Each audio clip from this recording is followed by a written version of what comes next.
अलिबाग तालुक्यातील कोळगाव येथील गट नंबर 444/1/2 क्षेत्रफळ हे 8 चौरस मीटरवर भाटिया नावाच्या उद्योगपतीने अनधिकृत उत्खनन व बांधकामाला सुरुवात केल्याने मोठा वाद उफाळून आलाय।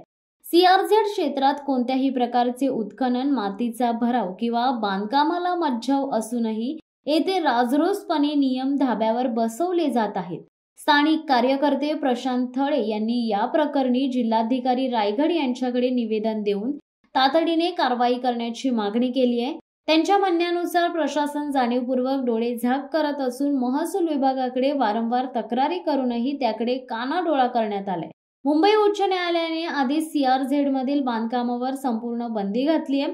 अलिबाग तालुक्यातील आवाज, किहीम, सासवणे, कोळगाव व रहाटले या गावांमधील अवैध बांधकामे जमीनदोस्त करण्यात आली आहेत। तरी देखील कोळगाव मधील सध्याचे बांधकाम महसूल अधिकाऱ्यांच्या आशीर्वादाशिवाय सुरू होणे शक्य नाही असा संशय व्यक्त होत आहे। शिवसत्ता टाइम्ससाठी धनंजय कवटेकर, अलिबाग। धडक बेधडक वृत्त देणाऱ्या आपल्या शिवसत्ता टाइम्स न्यूज चॅनलला लाल बटन दाबून सबस्क्राईब करा आणि बेल आयकॉनला क्लिक करायला विसरू नका।